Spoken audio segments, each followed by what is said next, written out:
Assalamualaikum warahmatullahi wabarakatuh. Selamat malam. Salam sejahtera untuk kita semua. Om Swastiastu, Namo Buddhaya, salam kebajikan. Terima kasih saya ucapkan kepada teman-teman audiens di sini yang sudah berkesempatan hadir untuk bergabung dengan kami Ikatan Pemuda RJ. Saya berharap untuk teman-teman audiens agar tetap mengikuti webinar kali ini sampai dengan selesai, karena banyak sekali ilmu-ilmu bermanfaat dan juga kita di sini bisa berdiskusi ringan. Dan saya ingin mengingatkan kepada teman-teman audiens agar di-mute untuk pengaturan Zoom-nya. Di sini saya juga ingin berterima kasih juga kepada narasumber sekarang, walaupun bertemakan emansipasi wanita di era globalisasi, tapi kita di sini mengundang narasumber laki-laki karena sudut pandang laki-laki sangat dibutuhkan dalam proses emansipasi wanita saat ini. Di sini ada Akbar Hasibuan, ada Arya Karang, dan juga ada Setiawan Cahyo Gumilang. Nah, sedikit saya ingin membacakan menjelaskan tentang emansipasi wanita di era globalisasi saat ini.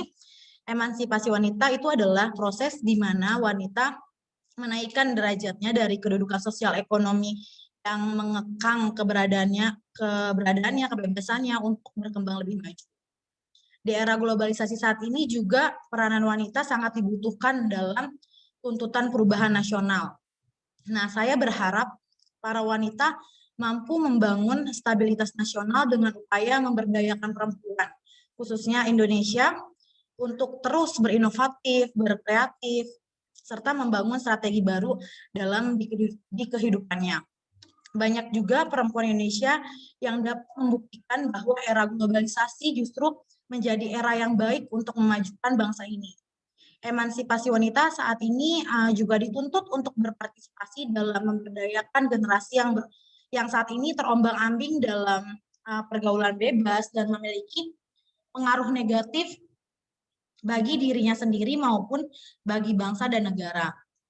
Di sisi lain, bagaimanapun juga wanita sebagai salah satu elemen penting harus tetap mengambil peran di era ini agar dapat memberi contoh dan manfaat kepada orang lain.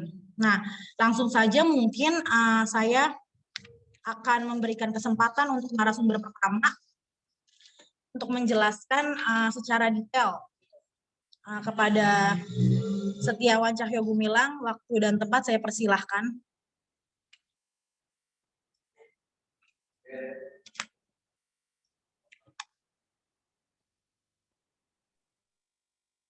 Oke, baik. Terima kasih. Assalamualaikum warahmatullahi wabarakatuh. Salam kebajikan, Om Swastiastu, salam sejahtera bagi kita semua. Terima kasih kepada saudari moderator telah memberikan waktunya untuk saya. Oke, langsung saja. Di sini saya Setiawan Cahyo Gumilang. Saya akan sedikit memaparkan tentang emansipasi. Ya, menurut saya emansipasi itu adalah pembebasan dari perbudakan yang berkaitan dengan persamaan hak dalam segala aspek, dalam kehidupan masyarakat juga. Emansipasi itu harus memberikan hak yang sepantasnya. Dan selain itu, ada hal penting yang harus diberikan sebagai sarana kebebasan, saling bahu-membahu dalam pembangunan tanpa membeda-bedakan aspek-aspek kehidupan tertentu. Selain itu, emansipasi juga dilakukan agar mendapatkan hak politik dan persamaan derajat sosial bagi sebagian kelompok yang terlebih wanita. Nah, yang dimana tidak menghilangkan perbedaan yang terlalu besar antara kelas-kelas sosial, social gap, dan secara horizontal akan memperkecil jarak sosial, social distance, antara pusat dan pinggiran. Maka dari itu dengan emansipasi, dominasi dan dependensi akan berakhir sehingga tercipta sebuah kesetaraan. Nah, yang kedua, emansipasi wanita adalah proses pelepasan diri dari kedudukan sosial ekonomi yang rendah atau dari penegakan hukum yang membatasi kemungkinan seseorang wanita untuk berkembang dan maju di segala bidang dalam kehidupan masyarakat. Emansipasi wanita bertujuan menuntut persamaan hak-hak hukum wanita terhadap hak-hak kaum pria dan memberikan kesempatan bekerja, belajar, dan berkarya seimbang dan kemampuannya seperti layaknya pria. Mungkin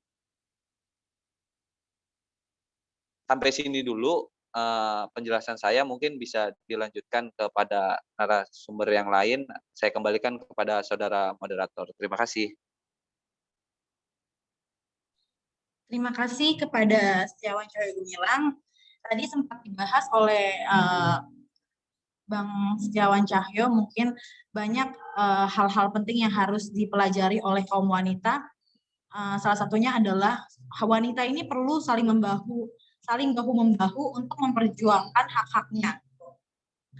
Dan juga banyak juga kendala-kendala dalam memperjuangkan emansipasi wanita tersebut. Nah, mungkin saya next narasumber dulu, nanti mungkin bisa berdialog ringan dengan Bang Cahyo setelah kita mendengarkan penjelasan dari Bang Arya Karang. Mungkin waktu dan kesempatannya saya persilahkan.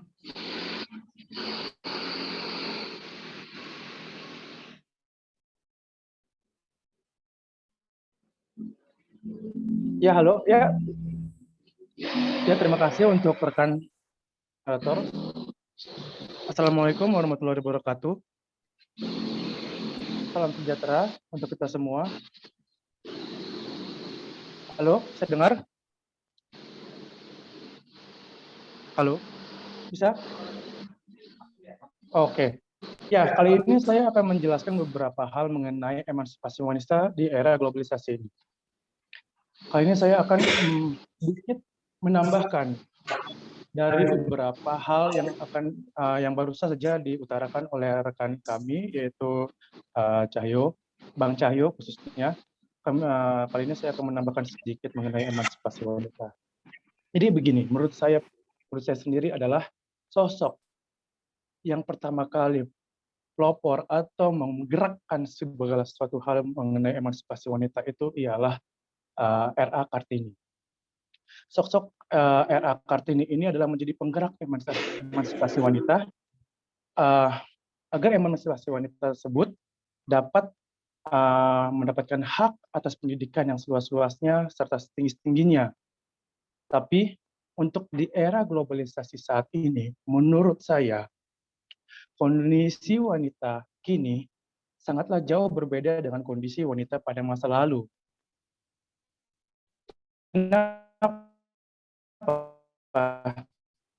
Sekarang wanita telah merasa hak-hak yang diperjuangkan pada masa lalu, iya. Namun emansipasi wanita dijadikan kebebasan yang sebebas-bebasnya oleh kaum wanita yang sangat miris dilakukan pada zaman milenial ini. Contohnya sebagian kaum wanita, sebagian kaum wanita dengan kebebasannya untuk memperdagangkan diri dalam balutan gaun seksi. Ada juga wanita dengan kecantikannya terhubung dalam jaringan gelap prostitusi. Ada pula wanita yang ingin menyamai laki-laki, dan ada banyak wanita yang dengan bangga menjadi pekerja seks komersial tentunya. Serta hal tersebut bukan menjadi hal yang tabu oleh wanita itu sendiri. Dengan demikian beberapa wanita berpandangan yang salah sehingga kebebasan tersebut malah menghancurkan derajat para wanita dan emansipasi sendiri kehilangan maknanya. Di sini era globalisasi seperti saat ini kebudayaan barat telah masuk di dalam berbagai aspek kehidupan, peradaban telah mengarah ke arah barat. Globalisasi sendiri ini berdampak pada pola pemikiran serta pola kehidupan masyarakat Indonesia khususnya. Kaum wanita diarahkan dalam kehidupan yang bermewah-mewah karena tuntutan zaman. Lalu sebagian besar masyarakat dimanjakan dengan kecanggihan alat elektronik. Maksud saya. Lalu begini, dengan gaya hidup wanita seperti itu, sebagian besar wanita tidak memahami peran dan posisi di dalam masyarakat itu sendiri. Ada juga yang lupa akan sejarah perjuangan wanita itu sendiri. Ada pula wanita yang hidup dengan kebebasan yang seluas-luasnya karena tidak menyadari apa itu arti, apa itu pentingnya emansipasi. Tak jarang mereka, para wanita juga melupakan aturan-aturan dalam masyarakat meskipun tidak tertulis, seperti adat, kehidupan, dan sopan santun contohnya.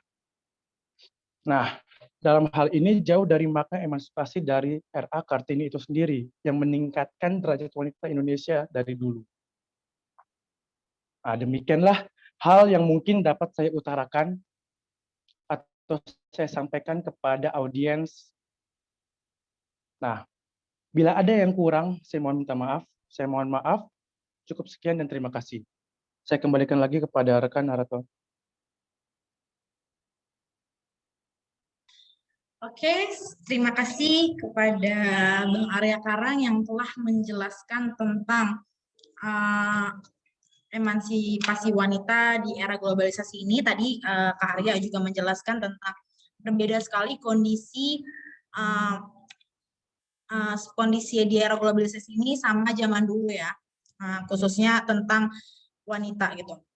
Nah, tadi juga Kak Arya menjelaskan sangat miris keadaan sekarang para milenial ini, perempuan ini, bahwa banyak atau sebagian kelompok-kelompok wanita milenial saat ini tidak menghargai perjuangan tokoh-tokoh yang mengemansipasikan perjuangan wanita pada saat itu, sampai banyak perempuan juga yang rela untuk memperdagangkan dirinya demi tujuan tertentu karena mungkin gaya hidupnya sebagian wanita tersebut yang hedon mungkin gitu.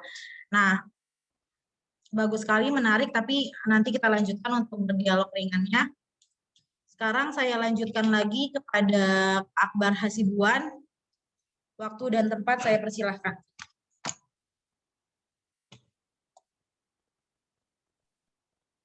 Ya baik, terima kasih atas kesempatan dan waktunya kepada saudara moderator. Baik, pada kesempatan ini kita membahas tema yang cukup menarik terkait emansipasi wanita di era globalisasi ini. Tentu sebelum kita masuk pada pembahasan emansipasi wanita, kita harus tahu dulu konsep emansipasi itu seperti apa. Menurut saya pribadi memang emansipasi wanita itu bisa tercipta karena itu adalah reaksi terhadap gejolak atau dinamika yang didominasi oleh patriarki. Nah, tentu ketika emansipasi wanita itu sebagai gerakan atau perjuangan terhadap perempuan untuk mendapatkan akses keadilan, maka yang dilawan adalah arogansi kekuasaan. Nah, di dalam itu saya melihat eksistensi perempuan di dalam paradoks patriarki ini memang banyak mendapatkan ketidakadilan di dalam arus globalisasi ini.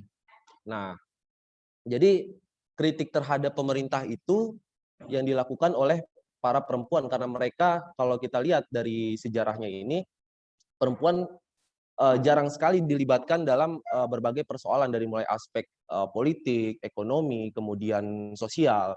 Sebagai contoh saja memang kalau kita lihat dalam aspek ekonomi sendiri, persepsi dari banyak orang-orang patriarki khususnya gender pria, ya kodrat perempuan itu hanya di rumah, sedangkan laki-laki bekerja, dan perempuan itu dianggap sebagai makhluk yang tidak bisa berbuat sesuatu atau tidak bisa menunjukkan kreativitasnya terhadap dunia atau globalisasi ini. Nah, kemudian yang saya sorot adalah benturan antara kultur dengan gerakan emansipasi wanita ini sering sekali terjadi di Indonesia karena pembahasan-pembahasan tentang kebijakan yang dimodif untuk melindungi kaum wanita ini belum terimplementasi secara sempurna dari pemerintah.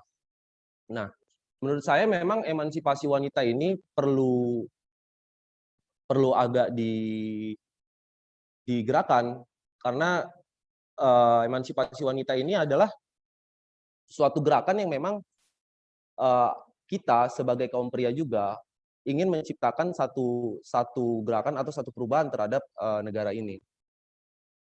Jadi kalau kita lihat memang dari perspektif laki-laki sendiri, emansipasi wanita dianggap sebagai gerakan yang ingin mendominasi dari gerakan patriarki. Nah, tapi menurut saya justru berbalik, karena gerakan emansipasi wanita ini adalah gerakan yang justru bisa menciptakan keadilan dan bisa menciptakan egaliter dalam tatanan masyarakat. Nah, kemudian jika kita kembali melihat banyak persoalan-persoalan yang ketika perempuan menghadapi ketidakadilan itu, dia sangat jarang diperhatikan oleh gender pria ini. Seperti ya, saya mengambil contoh dari sudut pandang bisa kita lihat lah, kalau perempuan kenapa ketika dia keluar malam atau dia pulang ke rumah terlalu malam, stigmatisasi sosial itu selalu melekat pada dirinya. Nah, hal-hal seperti itulah yang menjadi sorotan untuk saya. Karena saya pribadi kalau kita berbicara tentang wanita, justru wanita itu adalah kaum yang kuat, karena kita ini bisa tercipta juga karena perempuan, kita dilahirkan oleh ibu. Nah, oleh karena itu jika kita berbicara emansipasi wanita, menurut saya perlu kita dukung dan perlu kita edukasi kepada kaum pria khususnya, dengan memberikan pemahaman bahwasanya sebenarnya emansipasi itu bukan mau mendominasi terhadap kaum pria, tetapi memberikan ruang atau akses kepada wanita untuk mendapatkan keadilan. Karena jika kita lihat di berbagai macam persoalan, perempuan selalu dinomorduakan, bahkan untuk melibatkan dalam pembuatan kebijakan, kemudian dalam segi pendidikan pun, perempuan selalu dianggap nomor 2. Nah, hal seperti itulah yang menurut saya perlu menjadi perhatian khusus. Dan peran pemerintah tentu perlu agak sedikit memperhatikan hal-hal tersebut. Jadi kebijakan yang dilabelisasi untuk kepentingan perempuan menurut saya juga belum terlalu terimplementasi dengan sempurna. Karena menurut saya pemerintah hanya memberikan hiasan saja jika kebijakan-kebijakan itu dibuat. Menurut saya seperti itu. Mungkin saya kembalikan pada moderator. Terima kasih. Oke, terima kasih kepada Kak Akbar Hasibuan yang telah menjelaskan tentang eksistensi perempuan tuh banyak yang mengalami ketidakadilan sekarang. Nah, juga tadi menurut Akbar, protes terhadap pemerintah selalu disuarakan oleh para wanita karena tidak diberikan kesempatan untuk terlibat dalam pengambilan kebijakan. Tapi saya menelaah pada tadi penjabaran Kak Akbar Hasibuan bahwa Kak Akbar sangat mendukung sekali gerakan-gerakan yang dilakukan oleh wanita, asalkan itu baik dan juga memperjuangkan hak-hak wanita gitu. Karena bagaimanapun juga gerakan emansipasi wanita itu perlu, karena ini suatu gerakan yang didukung oleh pria juga. Dan juga tadi Kak Akbar sempat katakan bahwa Kak Akbar sebagai laki-laki akan menghimbau atau mengedukasi para laki-laki lain karena harus mendukung gerakan-gerakan tersebut. Karena kebanyakan sebagian laki-laki lain ini beranggapan bahwa gerakan emansipasi wanita ini gerakan yang ingin mendominasi kaum pria. Padahal menurut Akbar gerakan ini adalah gerakan keadilan yang bisa menciptakan tatanan masyarakat. Mungkin itu sudah dijelaskan oleh 3 narasumber kita yang bagus-bagus banget tadi. Mungkin tidak terlalu panjang dan tidak terlalu detail karena narasumber kita sekarang ini inginnya mungkin berdialog aja nih pada penanya. Sekarang sudah ada penanya, saya akan jelaskan dan juga saya akan bacakan. Nah, ada dari Olivia Margaret Panjaitan. Pertanyaannya adalah, pandangan Kak Arya sebagai laki-laki bagaimana ya untuk perempuan mencapai yang dimaksud emansipasi wanita itu sendiri? Terima kasih. Mungkin Kak Arya sudah siap untuk menjawab? Atau bagaimana? Kayaknya biar lebih seru nih, harus tiga-tiganya yang jawab. Coba dimulai dari Kak Arya dulu deh. Gimana sih Kak Arya? Ya, terima kasih untuk pertanyaannya. Jadi balik lagi, dari sosok R.A. Kartini maksud saya, yang membuat suatu pergerakan atau juang bagi seluruh masyarakat khususnya wanita untuk segala sesuatunya itu harus berdasarkan pemikiran yang atau moral yang baik, sehingga menciptakan ide-ide atau gagasan yang menginspirasi mereka semua agar mendapatkan pendidikan yang lebih tinggi sesuai dengan buku yang dibuat oleh R.A. Kartini itu sendiri, yaitu adalah Habis Gelap Terbitlah Terang. Jadi menurut saya, bagaimana caranya untuk mendapatkan emansipasi tersebut untuk wanita di era globalisasi seperti ini, yaitu balik lagi. Pertama, sopan santun yang harus mereka miliki. Kedua adalah moral. Lalu adalah tata krama dan adat istiadat yang memang benar-benar dari dulu sampai sekarang mereka miliki. Itu adalah beberapa unsur yang menurut saya adalah bekal pribadi mereka semua untuk mendapatkan emansipasi tersebut. Begitu. Mungkin hanya itu bisa yang saya jawab. Karya boleh tanya sedikit? Ya boleh. Kan tadi Karya menjelaskan tentang kondisi saat ini beda dengan masa lalu. Terus juga Karya menyinggung tentang pekerja seks komersil ya yang dilakukan oleh wanita. Tapi Karya sadar nggak sih banyak juga laki-laki di luar sana yang jual harga dirinya di material? Ya, terima kasih. Jadi begini, tidak menutup kemungkinan mereka semua melakukan hal seperti itu adalah didasari oleh perekonomian yang tidak cukup, tidak mumpuni. Ini balik lagi seperti apa yang saya maksud barusan, apa yang saya bilang barusan, itu ialah kehidupan mereka itu harus didasari dengan etikat atau mungkin dengan moral yang baik. Ketika memang mereka menyadari bahwa perekonomian mereka sedang tidak baik atau di bawah rata-rata pada umumnya, di sini adalah mungkin menurut saya peran pemerintah sangat penting juga di dalam hal ini untuk memberikan segala sesuatu hal berbentuk nominal untuk membuat mereka semua bisa menjadikan bantuan tersebut modal mereka untuk berusaha. Jadi dengan adanya seperti itu, entah itu pria ataupun wanita, tidak melakukan hal-hal yang mungkin membahayakan atau mungkin bisa juga dibilang mencemarkan nama baik mereka ataupun serta keluarga mereka dan diri mereka sendiri. Begitu. Tapi ini Karya, tadi ini kan dari judulnya aja emansipasi wanita di era globalisasi. Nah, bagaimana Kak Arya bisa memberikan contoh kepada kita semua, tapi padahal contoh tersebut juga dilakukan oleh sebagian pria. Tadi Kak Arya sempat singgung perempuan juga untuk mencapai emansipasi wanita tersebut itu harus mengedepankan sopan santun, moral, dan juga adat istiadat yang ada di Indonesia ini. Nah, selain itu sebenarnya ada nggak sih masukan Kak Arya ini tentang emansipasi wanita? Lebih ke edukasi serta pembelajaran resiko-resiko apa saja yang mungkin mereka dapatkan ketika mereka melakukan hal tersebut.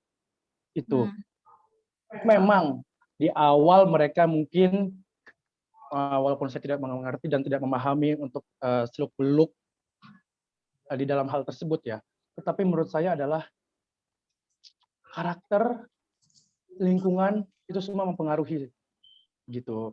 Jadi lebih ke edukasi serta pemahaman untuk mereka semua, khususnya kaum wanita itu sendiri yang memang benar-benar telah menyalahgunakan arti kebebasan itu sendiri gitu. Makanya barusan juga saya bilang sosok pemerintah di sini juga ikut andil di dalam emansipasi wanita tersebut agar beberapa wanita tidak melakukan hal-hal yang tidak diinginkan atau tidak sesuai dengan adat atau moral Indonesia pada umumnya di masa lalu. Begitu. Terima kasih. Oke, baik. Terima kasih Karya atas jawabannya. Sekarang mungkin ada lagi penanya dari Sebentar.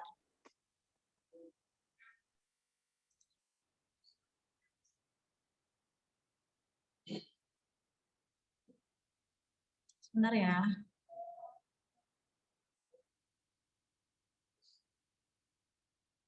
Dari Kristi Bakari. Untuk Kakak Arya, apakah emansipasi wanita bisa dikatakan lupa akan jas merah? Atau bisa dibilang lupa akan perjuangan para wanita sebelumnya? Ya, terima kasih. Jadi begini, beberapa orang mungkin tidak pernah melupakan hal-hal tersebut, apalagi sejarah. Karena sejarah dari kecil pun, entah itu dalam pendidikan atau dalam kekeluargaan, pasti akan diceritakan. Tapi di sini menurut saya yang lebih rumitnya lagi ialah dengan adanya atau dengan berkembangnya teknologi. Itu akan membuat mereka semua, bukan mereka semua, tapi beberapa wanita akhirnya mencoba untuk melakukan tren-tren baru yang menurut mereka membuat mereka itu bisa menjadi lebih terkenal dan lebih nyaman dalam kehidupannya. Nah, di situ balik lagi, kenapa mereka melakukan hal itu? Kenapa mereka melakukan bisnis prostitusi dan hal lainnya yang kita anggap itu adalah hal negatif, yaitu balik lagi ke era globalisasi yang sekarang ini yang terus meningkatkan teknologi-teknologi dalam perkembangan khususnya media massa atau media elektronik. Nah, di sini tugas kita semua adalah mengedukasi, balik lagi, mengedukasi dan memberikan pelajaran-pelajaran moral bagi beberapa wanita, khususnya agar tidak terbuai dalam tren-tren masa kini yang membuat mereka itu menjadi sosok yang negatif di luar sana. Begitu. Terima kasih.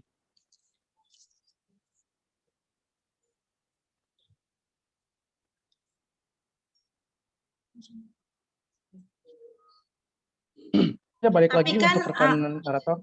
Oke, Ya. Tapi kan nggak hanya perempuan laki-laki. Ya, gini ada pertanyaan lagi Karya. Tapi kan nggak hanya perempuan juga kan, laki-laki pun memakai hal tersebut bukan? Oh iya. Banyak laki-laki yang juga masuk ke dalam dunia prostitusi, gitu. Ya, balik lagi seperti pertanyaan yang sebelum-sebelumnya, itu balik lagi dalam faktor perekonomian, serta mungkin teknologi dengan tren-tren masa kini yang sedang maju atau semakin lama semakin berkembang saat ini. Begitu. Entah itu pria, wanita pasti menginginkan, contoh kasarnya saja, membeli baju baru, membeli tas yang branded, segala macam hal. Itu semua pasti akan diinginkan oleh entah itu pria ataupun wanita. Dengan perkembangan teknologi saat ini, mereka, beberapa kaum pria, baik wanita ataupun pria, mereka hanya mementingkan dirinya pribadi. Bagaimanapun caranya mereka harus melakukan, bagaimanapun caranya mereka harus memiliki hal-hal tersebut. Begitu. Nah, balik lagi, bagaimana cara orang-orang di sekitar mereka, ruang lingkup mereka, mengedukasi, serta memberikan pelajaran penting dan berharga, atau pelajaran moral setidaknya, bagi beberapa mereka yang melakukan hal tersebut. Begitu. Jangan hanya mementingkan tren masa kini, tapi mementingkanlah atau pikirkanlah masa depan mereka di kemudian harinya. Jika mereka melakukan hal-hal tersebut dari sekarang, besok, dan seterusnya, itu tidak akan berdampak baik untuk mereka dan keluarga mereka tentunya. Begitu. Jadi menurut saya pribadi adalah bagaimana cara mereka atau lingkungan mereka sekitar mengedukasi serta memberikan pelajaran atau setidaknya pelajaran moral yang berharga untuk mereka semua. Begitu. Terima kasih. Oke, sekarang saya akan bertanya kepada Akbar Hasibuan. Kak Akbar Hasibuan, sudah siapkah dengan pertanyaan saya? Ya, izin moderator, sudah siap. Ada pertanyaan nih dari Pak Sukanta atau Bang Sukanta bisa dibilang. Ada banyak pertanyaan, tapi di sini saya satu-satu dulu ya. Banyak wanita yang terjerumus dalam pergaulan bebas. Yang jadi pertanyaan saya, apakah kalian sebagai narasumber, sebagai laki-laki sering bermain ataupun bergaul dengan wanita tersebut? Atau, sebentar ya, bermain ataupun bergaul dengan wanita tersebut, dan apakah kalian sebagai laki-laki mempermainkan mereka yang rusak dalam tanda kutip, mempergaulkan mereka yang membuat mereka atau perempuan bisa dibilang menjadi semakin rusak pergaulannya? Mungkin dijawab Kak Akbar. Iya. Tolong yang ini mute dulu, sebentar Kak Akbar. Oke, ya. Oke, baik. Suara saya bisa diterima dengan baik, rekan moderator? Iya. Waduh. Jadi memang pertanyaannya agak sedikit ini ya. Oke, baik. Terkait dengan pertanyaan tersebut, terima kasih kepada Pak Sukanta. Jadi kalau kita bicara soal pergaulan di konstelasi perkembangan zaman ini, tentunya kalau dibilang bergaul, ya namanya kita bersosialisasi, tapi pernah bergaul. Nah, tetapi jika agak masuk ke dalam merusak karakter dari perempuan tersebut, atau istilahnya ya bisa dibilang memberikan satu traumatis kepada wanita tersebut, ya saya pribadi tidak pernah melakukan itu. Karena menurut saya begini, kita sebagai laki-laki punya tanggung jawab untuk menjaga kaum wanita. Karena bisa dibilang kalau saya berbicara dalam perspektif keagamaan, ya tentu ketika saya melakukan itu, saya akan ingat dengan adik perempuan saya atau kakak perempuan saya. Nah, jadi kalau kita lihat tentu perempuan di zaman sekarang ini bisa terjerembab di dalam sosialisasi yang negatif, akan memberikan satu identitas yang buruk terhadapnya. Karena begini, perempuan ini kan sering dijadikan stigmatisasi sosial yang melekat pada dirinya. Nah, tentu sebenarnya hal itu tidak hanya mencangkup pada laki-laki saja, tapi kepada perempuan pun perlu memprotek dirinya untuk itu. Nah, jadi kembali lagi ke pertanyaan tersebut, kalau dibilang melakukan hal tersebut, ya saya pribadi, saya akan kembali menggunakan perspektif atau pemikiran keagamaan saya. Kira-kira seperti itu. Oke, Kak Akbar. Tadi Kak Akbar bilang tidak pernah karena memikirkan tentang agama ya, kondisinya adalah agama. Tapi Kak Akbar, saya ingin tanya nih. Tadi kan Kak Akbar bilang wanita itu harus dijaga gitu ya, harus dimuliakan. Ya, karena memang Kak Akbar agamanya apa ya kalau boleh tahu? Insya Allah baru puasa. Insya Allah kayak nggak yakin gitu? Muslim. Nah, kan di Muslim itu kan wanita sangat dimuliakan. Nah, bagaimana sih cara Kak Akbar itu menjaga dan memuliakan perempuan tersebut, tapi dengan menyampingkan menganggap perempuan itu kaum yang lemah gitu? Oke, baik. Yang pertama yang saya lakukan adalah membangun karakter dari wanita. Oke lah, kita buat contohnya mungkin pasangan saya. Jadi saya bentuk karakter dari pasangan saya itu kokoh untuk menghadapi situasi atau gejolak sosial yang sering terjadi di kaum milenial inilah. Nah, pembentukan karakter tersebut bisa dilakukan dengan mengedukasi atau memberikan contoh yang mempunyai konsekuensi atau akibat tertentu. Nah, mungkin seperti itu, rekan moderator.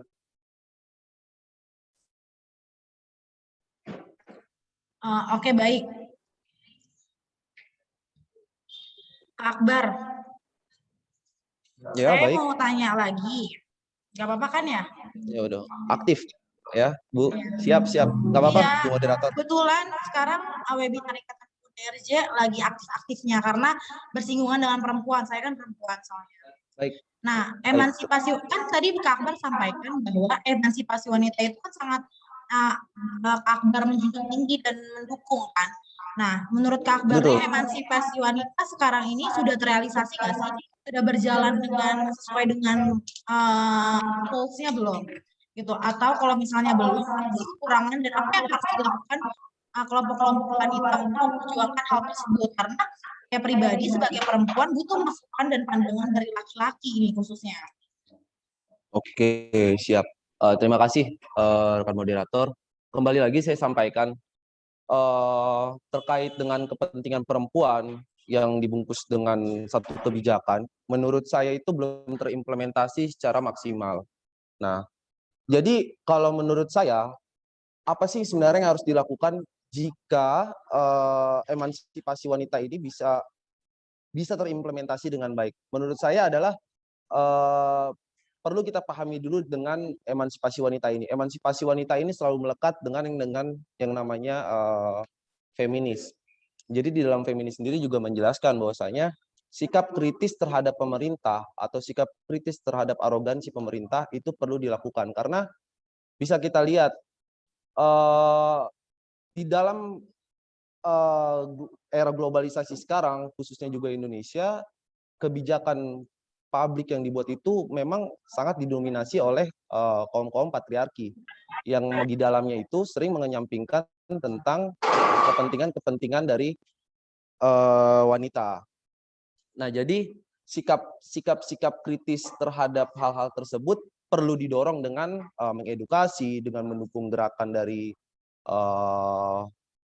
para wanita untuk terciptanya satu regulasi yang sangat mendukung agar akses wanita untuk mendapatkan keadilan itu bisa terimplementasi dengan baik. Jadi berbicara tentang konsep-konsep seperti ini tentu tidak bisa lepas dari sikap yang terbentur dengan kultur atau budaya. Memang kalau di dalam panorama budaya di Indonesia ini, seringkali wanita itu dinomorduakan, seringkali wanita itu dianggap sepele ya, dari segi pendidikan, aspek politik maupun aspek ekonomi, seringkali dikesampingkan derajatnya. Nah, oleh karena itu, maka yang saya terapkan di sini adalah kita sebagai laki-laki coba agak merubah sedikit pola pikir bahwasanya gerakan feminis ini atau gerakan emansipasi wanita ini bukanlah gerakan yang seakan-akan wanita itu ingin mendominasi terhadap kaum pria. Justru ketika kita mendukung gerakan tersebut, kita memberikan ruang untuk wanita agar dapat mengakses justice. Oke, mungkin kiranya itu moderator. Terima kasih Kak Akbar atas beberapa jawaban yang sangat memuaskan. Sekarang saya ingin beralih kepada narasumber Setiawan Cahyo. Nah, ada dari Bang Sukanta lagi nih pertanyaannya. Sudah banyakkah wanita yang diperdagangkan di dunia malam? Mungkin para narasumber sudah mengetahui hal tersebut. Yang jadi pertanyaan, apakah para narasumber sebagai laki-laki, ini udah ya, para laki-laki pernah membagikan rezeki tersebut kepada wanita yang diperdagangkan tersebut?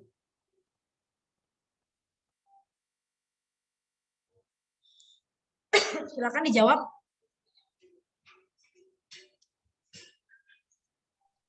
Oke, baik, terima kasih saudara moderator telah memberikan waktunya. Di sini dalam artian membagikan rezeki itu banyak ya konteksnya. Salah satunya mungkin sekarang momennya mungkin Ramadan, bisa dalam artian membagikan sembako ataupun dalam wujud sedekah dan lain-lain. Nah, mungkin karena di sini berhubung pertanyaannya berbau dengan prostitusi, kemungkinan besar ini pendapat saya, kesimpulan saya pribadi, mungkin lebih ke soal bahasanya menyewa, mungkin seperti itu ya kurang lebih ya. Nah, kalau saya pribadi, saya belum pernah dan mungkin tidak akan pernah ya, mungkin tidak akan pernah. Nah, kalau saudara moderator boleh diulangi tadi pertanyaannya, selain membagikan rezeki apa lagi? Oke. Mungkin kalau jawaban saya cukup sekian sih. Kalau untuk pertanyaan soal pembagian rezeki saya belum pernah, dan mungkin cukup dari saya. Oke, Bang Setiawan Cahyo, pertanyaan yang sama yang tadi saya tanyakan oleh Kak Akbar.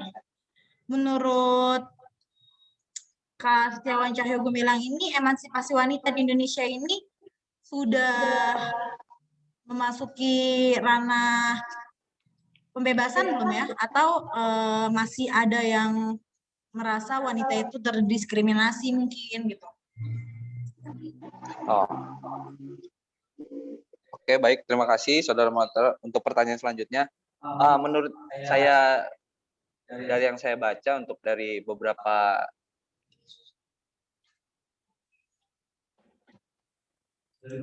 media yang saya baca gitu ya, di era modern ini nih kita, karena berhubung temanya era globalisasi, karena istilah emansipasi telah mengalami suatu pergeseran makna menurut saya, karena hanya saja kebanyakan wanita masih belum paham bagaimana cara menerapkannya dengan langkah nyata. Kalau dulu Kartini itu berjuang agar wanita bisa mendapatkan haknya, ini emansipasi wanita sebenarnya dapat diwujudkan dengan langkah-langkah yang lebih mudah. Ya, salah satu wujud sederhananya dari emansipasi yakni ketika wanita tidak menggantungkan hidupnya kepada siapapun. Ya, contohnya laki-laki, pacar, ataupun suaminya. Sedangkan di dalam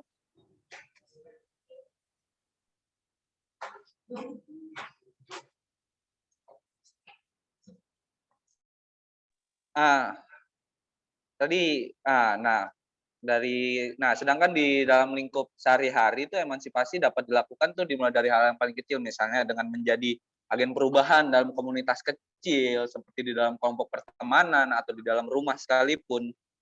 Dan peran agen perubahan di dalam untuk mempengaruhi orang untuk melakukan hal yang baik jauh lebih menantang daripada melakukan kegiatan-kegiatan besar yang kurang diminati.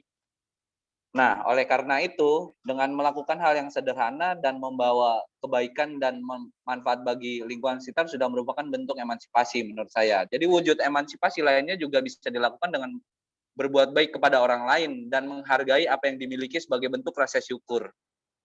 Nah, seperti yang dibahas oleh rekan narasumber Arya, nah tadi kan dia menjelaskan soal teknologi, ekonomi, sosial, dan lain-lain sebagainya. Dan menurut saya, apabila dia mensyukuri dengan apa yang dia miliki, itu sudah wujud sebagai emansipasi menurut saya.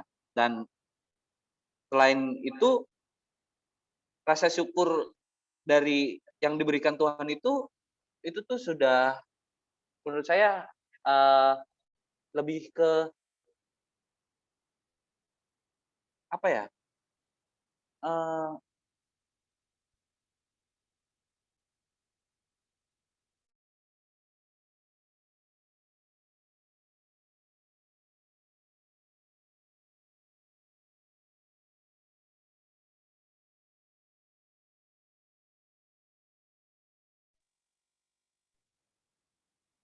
Oke, mohon maaf sedikit gangguan tadi. Jadi seperti mensyukuri hal kecil udah wujud bentuk dari emansipasi. Selain itu ada wujud emansipasi lainnya juga bisa selain dilakukan untuk berbuat baik, namun sebaiknya berbuat baik jangan dilakukan dengan setengah hati. Terlebih jika tidak memiliki semangat daya juang yang tinggi, selain itu kecerdasan emosional, spiritual, dan inteligensi, kecerdasan daya juang juga penting untuk dikuasai untuk para wanita menurut saya. Jika seseorang sudah konsisten dalam menjalani suatu hal tapi tidak ada daya juang dalam diri, hal tersebut kemudian akan menjadi sulit. Motivasi sebenarnya ada di dalam diri masing-masing, namun tergantung oleh bagaimana individu fokus pada motivasi yang dia miliki. Jadi emansipasi wanita itu tidak semata-mata berfokus pada kesetaraan antara hak laki-laki dan perempuan saja. Untuk mendapatkan kesempatan yang sama dalam beragam bidang,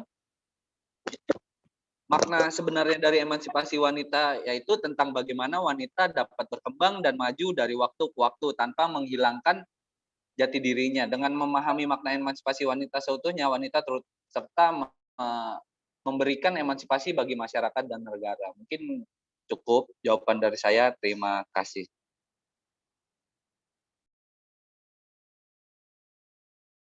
Keren banget tadi udah nanya. Terus saya ingin beralih kepada Kak Arya lagi nih. Banyak banget pertanyaan untuk Kak Arya sebenarnya. Nggak tahu Arya ini terlalu famous atau gimana, saya nggak ngerti ya. Tapi nih pertanyaannya, Iya. adanya toxic relationship yang dimana beberapa wanita mengalami kekerasan dalam hal ucapan maupun fisik itu kan sama saja dengan mereka mengalami penindasan dan tidak mendapat perlakuan pantas sebagaimana adanya emansipasi wanita tersebut. Lantas bagaimana pandangan Kak Arya terhadap hal itu dan bagaimana cara mengatasinya agar sebagian laki-laki di luar sana menghargai wanita tersebut atau mencintai mereka sebagaimana mestinya tanpa menindas wanita yang disayanginya. Sudah jelas pertanyaannya, Kak Arya? Ya, terima kasih sudah cukup jelas, rekan moderator. Menurut saya cukup simpel dalam hal ini. Ya, menurut saya hal tersebut jawabannya adalah cukup simpel aja. Menurut saya gini, beberapa pria tidak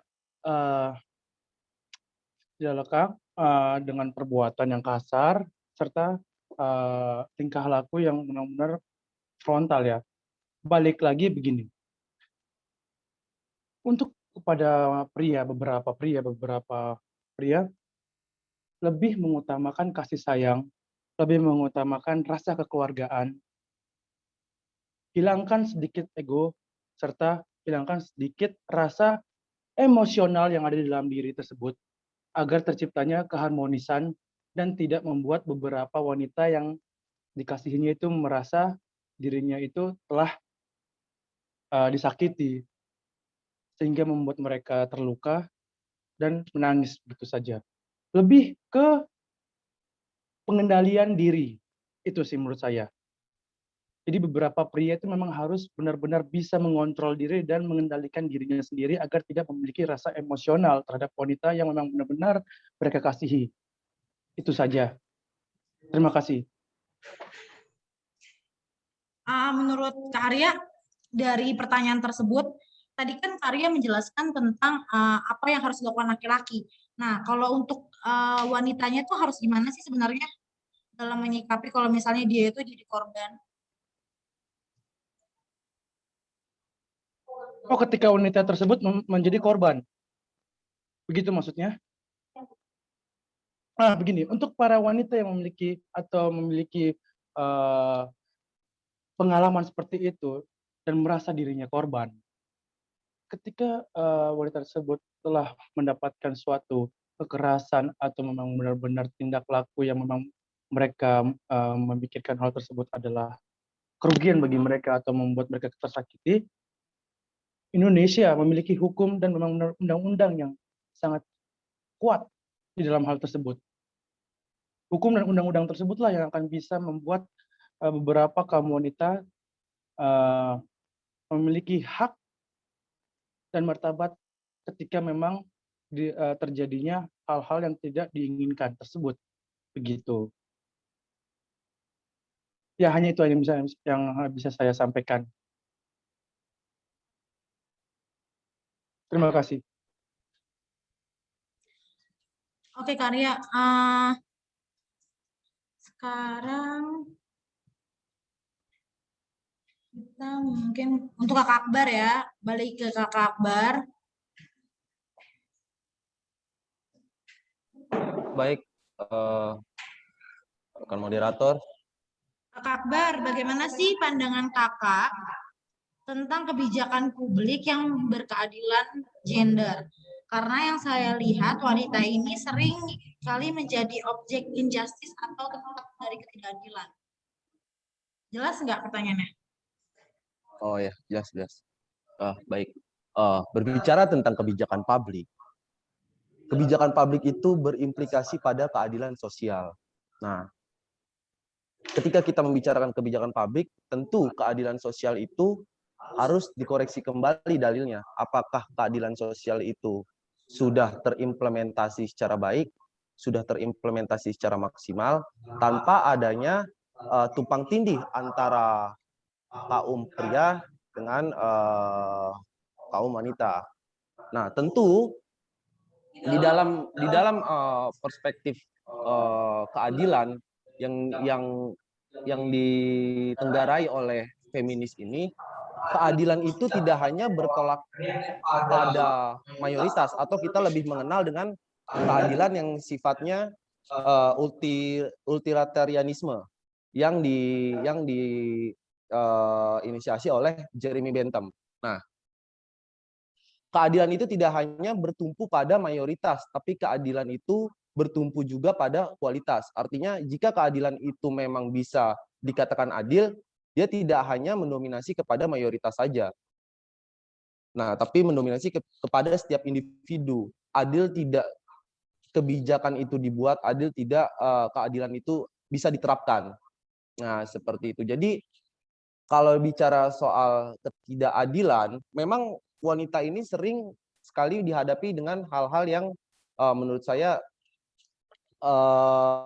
dikatakan tidak adil. Sebagai contoh, jika kita melihat dari sisi pendidikan pun, dari sisi sosial maupun politik pun, wanita ini ya seperti yang saya sampaikan di awal, sangat jarang dilibatkan oleh arogansi kekuasaan, oleh kekuasaan yang sangat didominasi oleh kaum-kaum patriarki.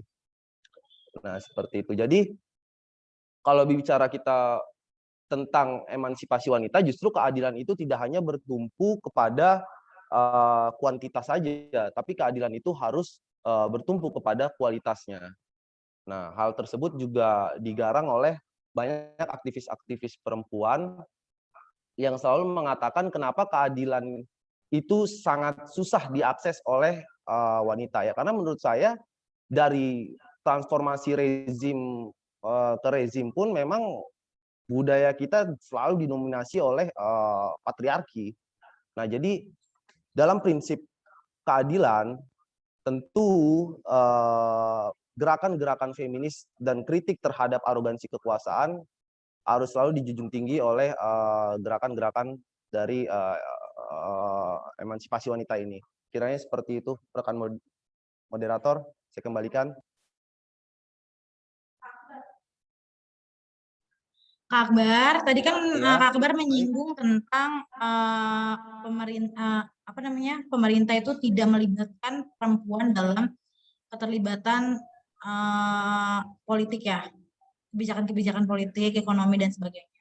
Nah, saya pribadi mau nanya, bukan nanya sih sebenarnya, saya ingin menjelaskan. Tapi kan gini Kak Akbar, pemerintah sekarang ini sudah banyak sekali melakukan hal-hal yang di mana kebijakannya itu sangat menguntungkan wanita. Contohnya, sekarang anggota DPR itu diharuskan 30%, kalau saya tidak salah, itu harus berada di posisi anggota DPR. Kalau enggak, itu enggak bisa ke partai itu mengusungkan kalau tidak ada 30%.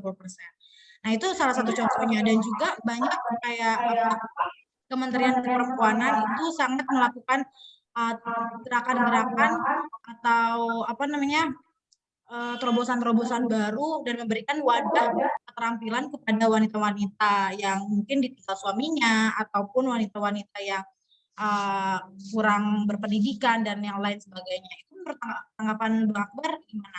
Menurut Bang Akbar itu sebenarnya yang salah pada saat ini itu pemerintahnya atau memang mindset dari lingkungan atau adat dari Indonesia sendiri?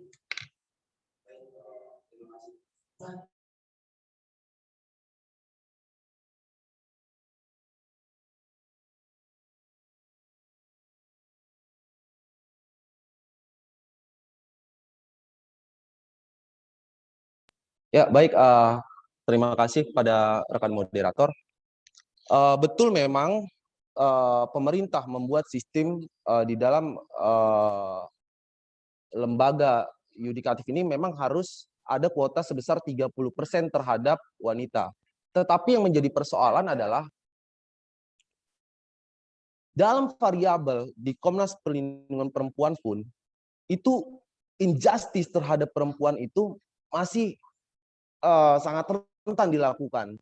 Artinya mungkin memang frame yang dibuat 30% terhadap kuota perempuan harus mengisi di dalam lembaga legislatif tersebut. Maaf kalau salah dikoreksi. Nah, tetapi justru yang kita sorot bukan hanya itu, tetapi bagaimana keadilan itu bisa diterapkan secara merata. Nah, bentuk-bentuk keadilan ini adalah upaya untuk membangun akses terhadap perempuan untuk mendapatkan justice. Nah, kalau ditanya lagi terkait sebenarnya pemerintah yang salah ataupun masyarakat, menurut saya pionir utama dalam membangun kebijakan publik adalah pemerintah. Jadi ketika kita berbicara soal kebijakan, justru itu harus dihasilkan oleh pemerintah adalah keadilan. Karena itu sudah dijamin oleh konstitusi. Mungkin frame yang dibuat, kalau menurut saya pribadi, ini kritik saya terhadap pemerintah, itu hanya frame yang dibuat untuk sedikit membuat labelisasi bahwasanya di dalamnya ada kepentingan gender, memperjuangkan kepentingan perempuan, tetapi di dalam implementasinya masih sangat banyak ketidakadilan yang didapatkan oleh wanita. Kira-kira seperti itu, rekan moderator.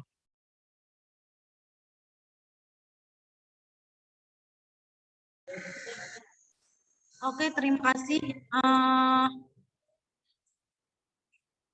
Silakan jika ada yang mau nanya lagi, mungkin kepada rekan Jonathan Magiu.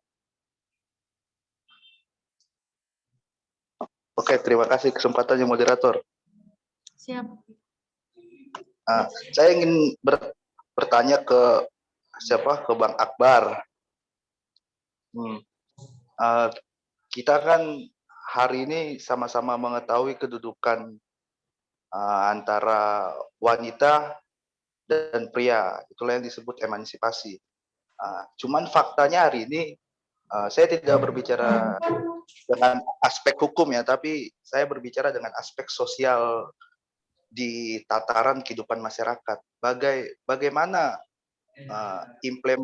implementasi kedudukan wanita hari ini di dalam hak-hak sipilnya atau hak-hak politiknya di kancah pemerintahan hari ini. Implementasi apa yang bisa dilakukan selain dari kebijakan, atau sekarang kan lagi guncangnya dengan rancangan undang-undang PKS. Cuman mau saya tanya, implementasi sosial di kehidupan masyarakat itu seperti apa porsi perempuan hari ini? Oke. Oh ya, baik. Terima kasih Bang Jonathan atas pertanyaannya. Jadi gimana, rekan moderator? Langsung bisa dijawab? Apa? Ya, boleh langsung dijawab aja, Kak Akbar. Okay. Baik, jadi kalau kita lihat di dalam gejolak sosial pun, tentu jika kita berbicara tentang prinsip-prinsip keadilan di dalam emansipasi wanita, masih ada benturan dari kultur atau keagamaan. Jadi sebenarnya berbicara tentang emansipasi tidak hanya berbicara tentang implementasi kesetaraan gender, tapi berbicara tentang bagaimana wanita itu bisa mendapatkan akses terhadap injustice yang sering diterima. Nah, kalau kita istilahnya berbicara tentang keadilan sosial, berbicara tentang emansipasi wanita, implementasinya mungkin masih istilahnya masih berbenturan dengan kultur, dengan budaya, dengan keagamaan maksud saya. Nah, tetapi itu semua bisa dirubah jika ingin terimplementasi dengan baik. Jadi kita sebagai kaum laki-laki harus merubah mindset kita terhadap emansipasi wanita dulu. Karena kalau di dalam ruang lingkup sosial seringkali kita didoktrin bahwa emansipasi wanita adalah dominasi wanita terhadap laki-laki. Justru kalau menurut saya itu tidak. Jadi semakin laki-laki itu mempunyai pemikiran seperti itu, justru dia menurunkan marwahnya sebagai laki-laki. Karena sebagai laki-laki justru kita harus memberikan ruang terhadap perempuan untuk meningkatkan kreativitasnya atau berinovasi. Karena menurut saya perempuan itu juga menjadi agen perdamaian di dalam konstelasi perkembangan zaman ini. Kalau kita lihat. Nah, jadi banyak sekali kalau kita lihat perang-perang di luar sana juga, perang persenjataan atau sikap-sikap represif aparat itu juga banyak dilakukan oleh kaum laki-laki demi kepentingan kekuasaan. Mungkin kiranya seperti itu. Terima kasih. Saya kembalikan kepada moderator. Oke, terima kasih kepada Kak Akbar. Tadi sudah menjawab pertanyaan dari Bang Jonathan Mangihut. Nah, sekarang saya mau beralih lagi ke Karya. Karya gini loh, sekarang ini banyak sekali perempuan yang merasa terdiskriminasi dengan misalnya wanita berpakaian terlalu seksi dikritik gitu. Nah, pulang malam dikritik. Nah, itu bentuk apa namanya? Perjuangan belum terjadinya kebebasan perempuan apa tidak? Ya, oke. Terima kasih untuk rekan moderator. Jadi begini, kalau untuk ditanyakan apakah itu sudah menjadi kebebasan atau tidak, sudah. Tetapi bagaimana bagaimana perempuan itu sendiri menyikapi arti dari kebebasan itu sendiri. Arti dari kebebasan tersebut jangan terlalu disalah artikan untuk menjadi perempuan yang diri pribadi yang sebebas-bebasnya. Entah itu menggunakan baju terlalu ketat, menggunakan baju terlalu memang mencolok bagi kaum pria untuk melihat sana-sini, lalu memakai bikini yang seperti yang tadi Anda sebutkan, itu semua memang harus dilatar belakangi dengan moral dan sopan santun yang ada, balik kembali dengan jawaban yang saya ungkapkan barusan. Begitu. Jadi untuk dibilang apakah ini sudah bisa dibilang kebebasan, sudah.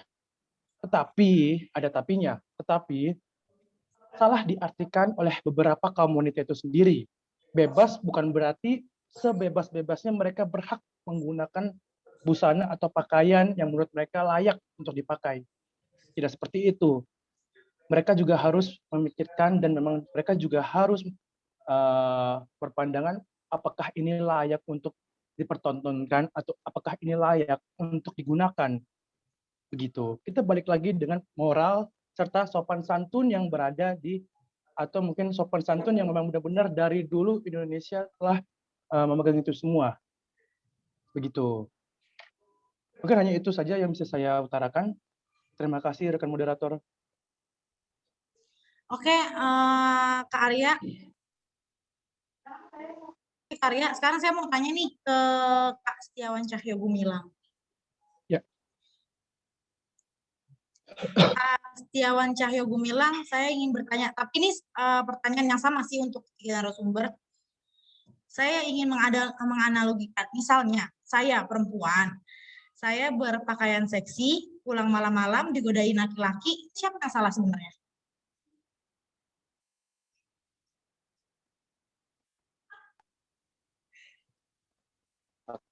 Baik, terima kasih, saudara moderator. Pertanyaannya untuk siapa salah? Kembali lagi seperti jawaban dari saudara rekan Arya. Di Indonesia ini kita melihat budaya dan adat dan istiadat. Kembali lagi, kalau kita menganut budaya mungkin Barat, berpakaian seksi di lingkungan masyarakat, menurut saya normal-normal saja. Tapi kita lihat lagi, bisa tidak kita menempatkan diri pada suatu lingkungan seperti ya contohnya saat pulang malam dan itu melewati jalan-jalan yang cukup ramai di Indonesia tersendiri, terlebih lagi di Jakarta, apakah mungkin dia menggunakan bikini contohnya? Itu kan sangat tidak pantas menurut saya. Dan jadi kalau jika dikatakan salah, menurut saya di sini tidak ada yang salah, tergantung bagaimana laki-laki atau perempuan itu dapat menempatkan dirinya seperti itu. Dan kembali lagi kita lihat dari sudut pandang moralnya, pendidikannya, dan siapa yang melakukan itu. Mungkin cukup jawaban dari saya. Terima kasih. Maaf Kak Setiawan Cahyo, tadi kan di akhir-akhir itu Kak Setiawan Cahyo bilang dilihat dulu siapa yang memakai itu, benar? Iya. Siapa yang memakai itu, dari mana asalnya, apa pendidikannya gitu. Tadi saya bilang saya. Pertanyaan itu adalah saya.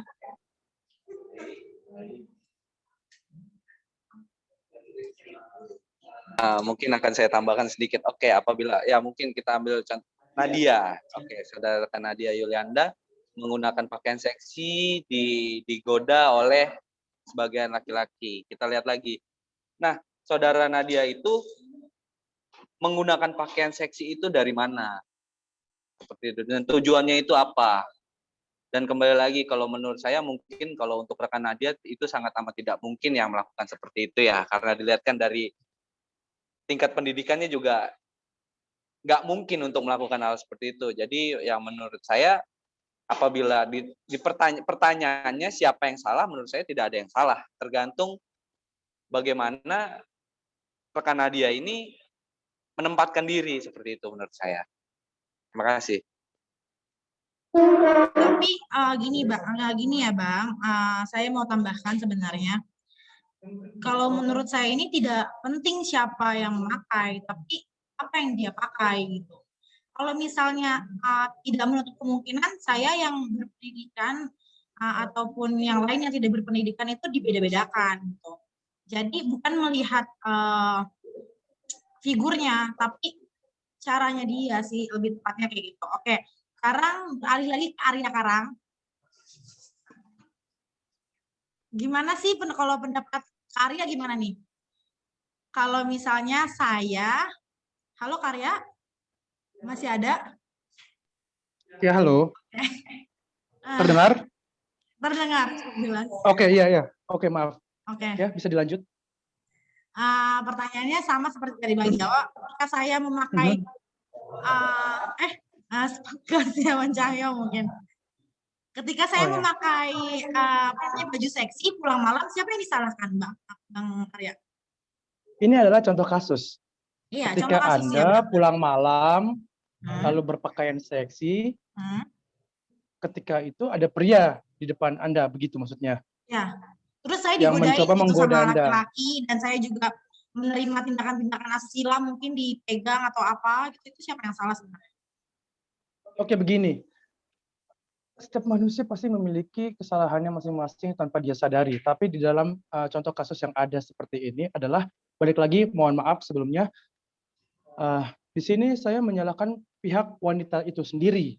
Kenapa? Mereka semua itu memang harus tahu waktu pertama, tahu tempat, dan tahu kondisi yang ada.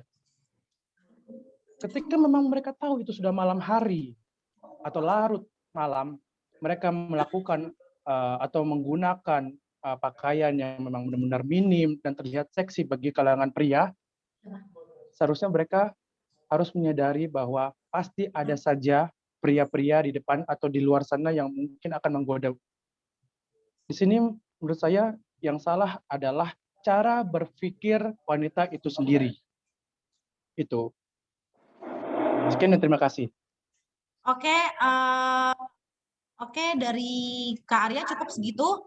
Nah, ini di sini ada yang ingin ini nih ya, bertanya atau memberikan tanggapan, Kak Jonathan Mangingut dan juga Olivia Panjaitan. Tapi kita dimulai dulu dari Olivia Margaret, coba. Waktu dan tempat saya persilahkan.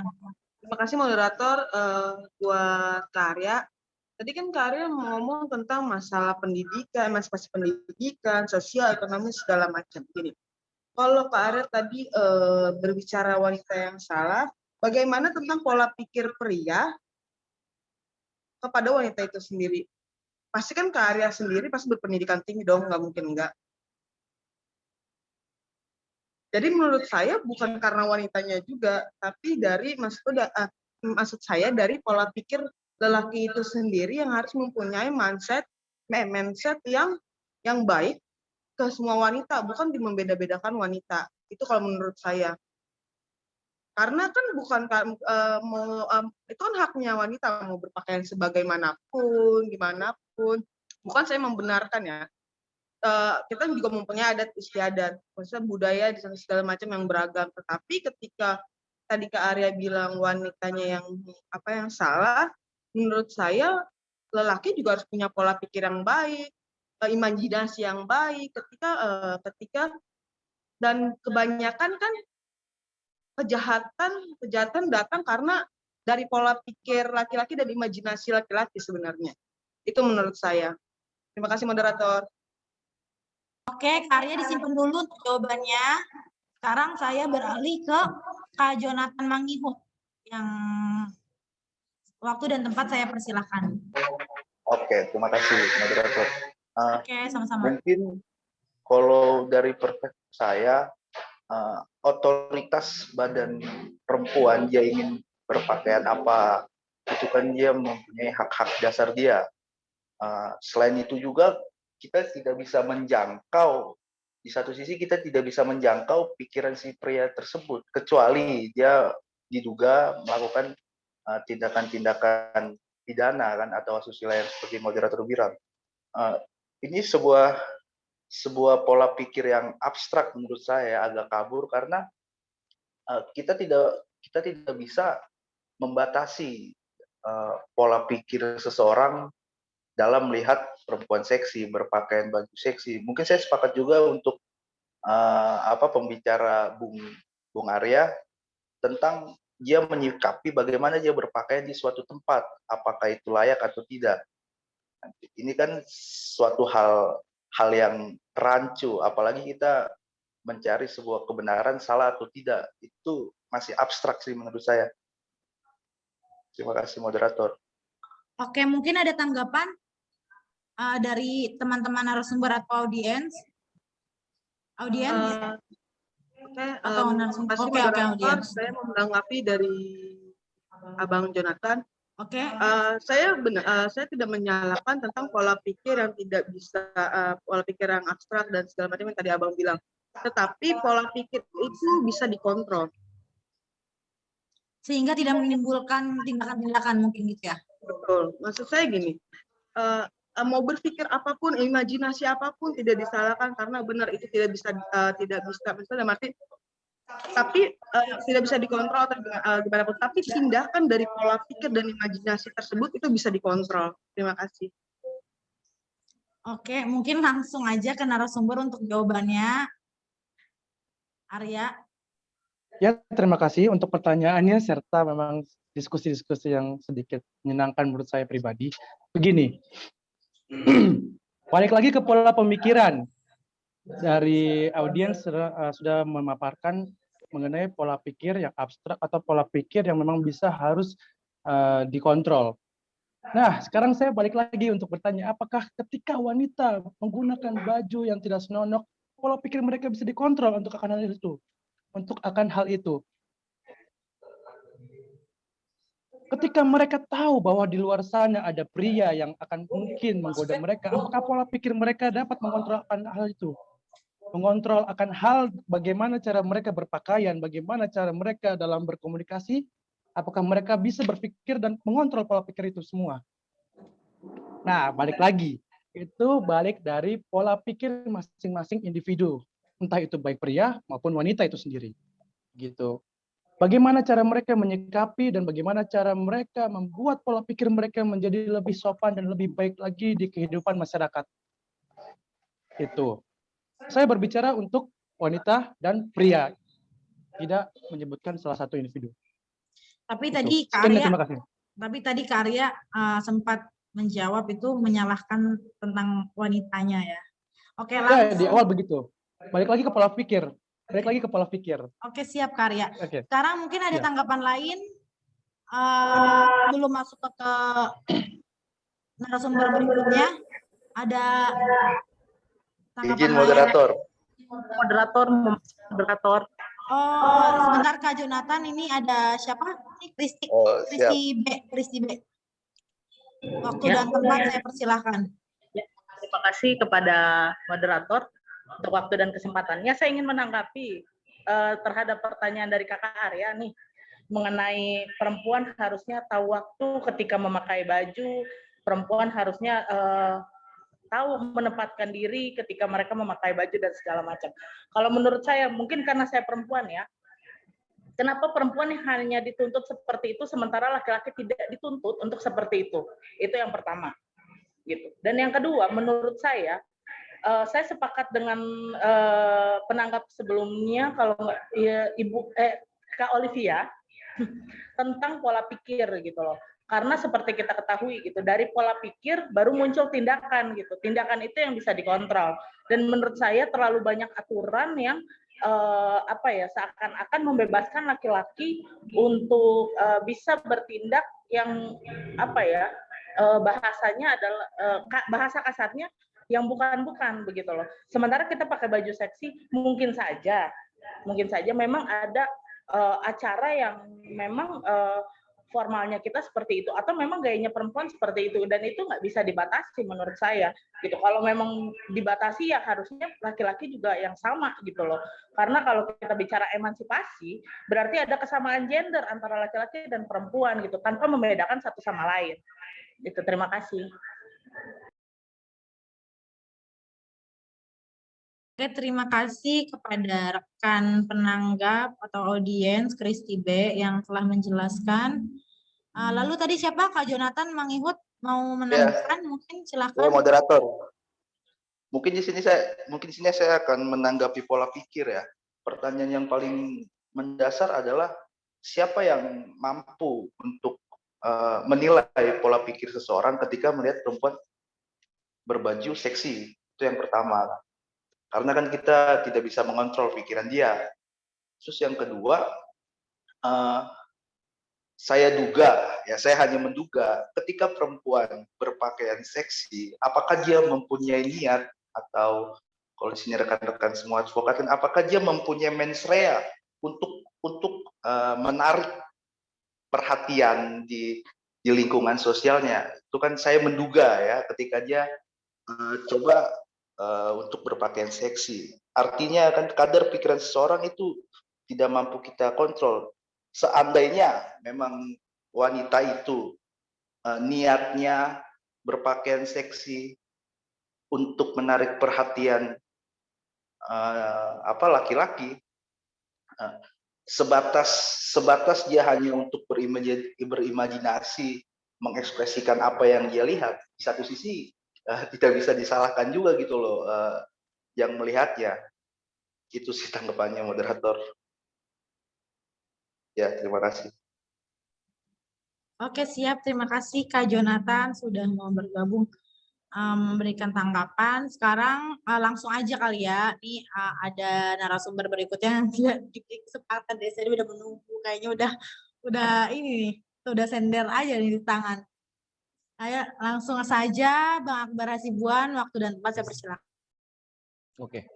Baik, terima kasih atas kesempatannya pada rekan moderator. Mungkin saya agak mau menarik sedikit dengan persoalan dengan perspektif yang agak berbeda. Kalau dibilang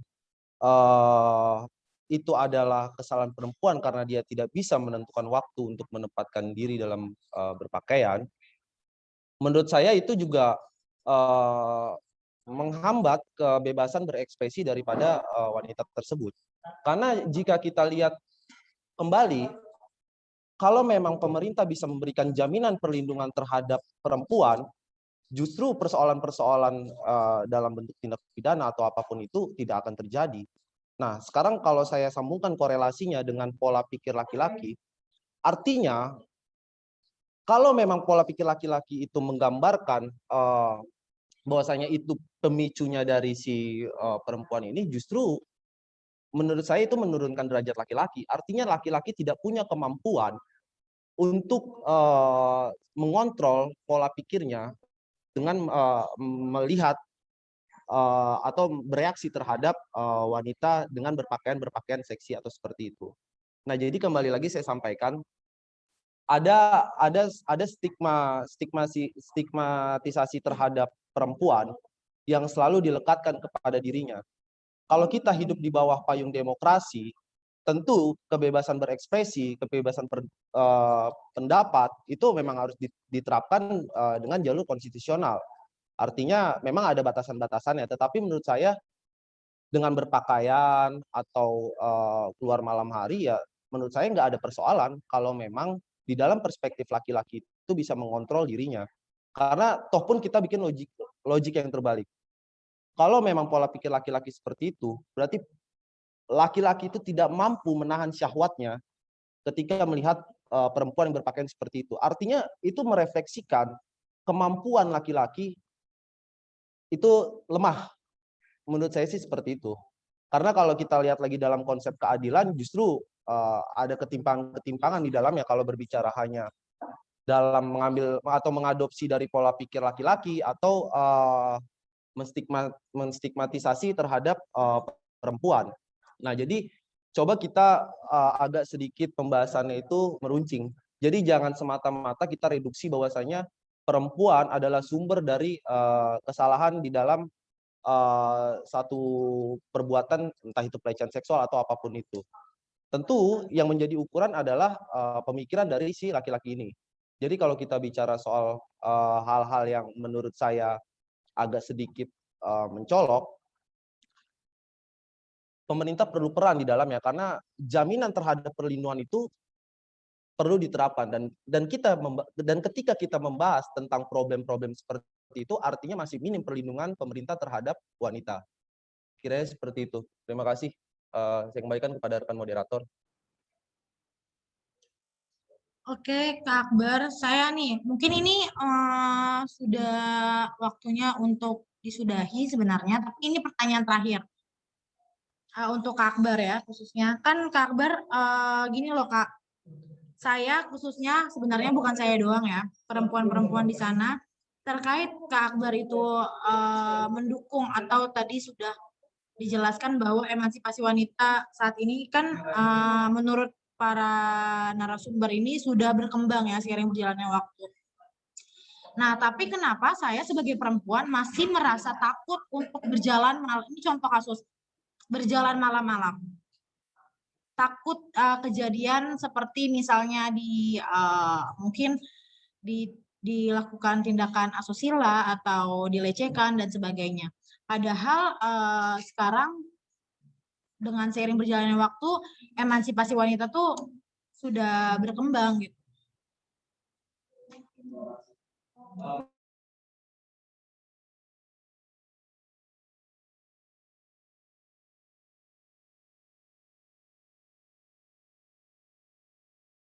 Masih di mute itu moderator.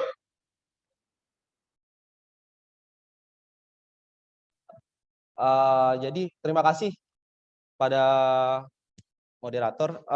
Memang kekhawatiran seperti itu sering timbul di pemikiran-pemikiran kita sekarang khususnya terhadap wanita. Jadi kalau berbicara soal ketakutan atau kekhawatiran itu artinya pemerintah gagal memberikan jaminan terhadap perlindungan perempuan. Karena kalau kita lihat di dalam laporan dari Komisi Perlindungan Perempuan pun masih sangat minim keadilan itu dapat diakses oleh wanita khususnya. Nah, jadi kalau di dalam kultur atau di dalam sosial ini masih tumpang tindih dalam mendapatkan akses keadilan, ya jadi menurut saya sangat diwajarkan saja jika pemikiran-pemikiran wanita seperti itu. Nah, jadi bagaimana sih harusnya kita bisa mendapatkan akses untuk membuat pola pikir yang merubah yang tadi moderator sampaikan itu ya menurut saya yang pertama adalah kita harus bersikap kritis terhadap pemerintah untuk memasukkan kepentingan-kepentingan perempuan di dalam kebijakan yang dibuat oleh pemerintah. Kemudian yang kedua, kita sebagai laki-laki jangan mempunyai pola pikir yang istilahnya menganggap bahwasanya kita harus mendominasi daripada wanita. Oke, mendominasi tapi dalam hal apa? Kalau menurut saya, jika tumpang tindih itu masih terus berangsur dan berjalan sekarang, tatanan masyarakat ini tidak akan tercipta dengan damai, tidak akan tercipta dengan kenyamanan. Karena yang saya lihat di sini memang seperti kembali lagi pola pikir atau kekhawatiran dari kaum pria sekarang terkait emansipasi ini karena pria itu takut didominasi oleh wanita. Karena pemahaman atau pemikiran tentang emansipasi wanita itu adalah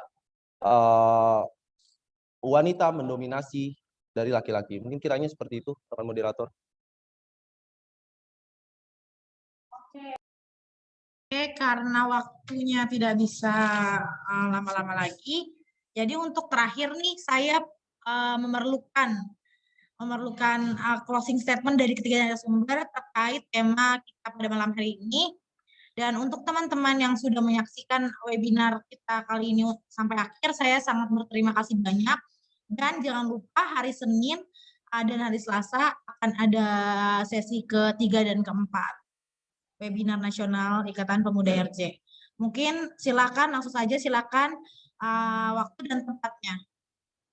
Mungkin diawali dengan Bang Setiawan Cahyo. Oke, baik. Terima kasih saudara moderator. Ya, mungkin sedikit saja dari saya. Langsung saja ya. Perempuan dan anak itu adalah pilar penting dalam membangun suatu bangsa. Maka sudah seharusnya kita lindungi kaum perempuan dan anak. Jika kita selamatkan satu perempuan dan satu anak, maka kita sudah selamatkan masa depan suatu bangsa. Terima kasih. Cukup sekian dari saya. Oke, lanjut Karya. Karya ini yang paling famous nih. Terima kasih, terima kasih. Yang saya ucapkan hanya sedikit, yaitu moral, tanggung jawab, serta sopan santun memang harus selalu dimiliki oleh setiap masyarakat, khususnya di era globalisasi seperti ini. Itu adalah unsur penting bagaimana cara kita memiliki kehidupan yang akan lebih baik ke depannya. Itu, terima kasih. Oke, selanjutnya Kak Akbar Hasibuan. Ya, baik, terima kasih pada rekan moderator. Konsistensi harus tetap berjalan untuk mendukung gerakan-gerakan dari emansipasi wanita. Karena di dalam pergerakan tersebut, wanita dapat mengakses keadilan. Kita sebagai kaum pria harus merubah pola pikir, harus kembali memperbanyak literatur tentang apa makna dari emansipasi wanita tersebut. Karena kita duduk di sini pun, kalau bukan karena wanita, mungkin kita tidak akan mencapai tahap tertentu atau pencapaian tertentu. Terima kasih. Oke, terima kasih kepada ketiga narasumber yang telah menyediakan waktunya untuk memaparkan sedikit atau banyaknya penjelasan tentang tema kita. Untuk teman-teman, terima kasih banyak. Sampai ketemu di lain waktu. Jangan lupa juga tadi yang saya bilang, hari Senin dan hari Selasa masih ada lagi webinar-webinar kita dari Ikatan Pemuda RJ. Semoga kegiatan-kegiatan kita yang dilaksanakan secara rutin ini bisa bermanfaat untuk orang banyak, masyarakat, khususnya buat pemuda milenial sekarang. Assalamualaikum warahmatullahi wabarakatuh. Waalaikumsalam warahmatullahi Wabarakatuh. Salam untuk Bang Jawa.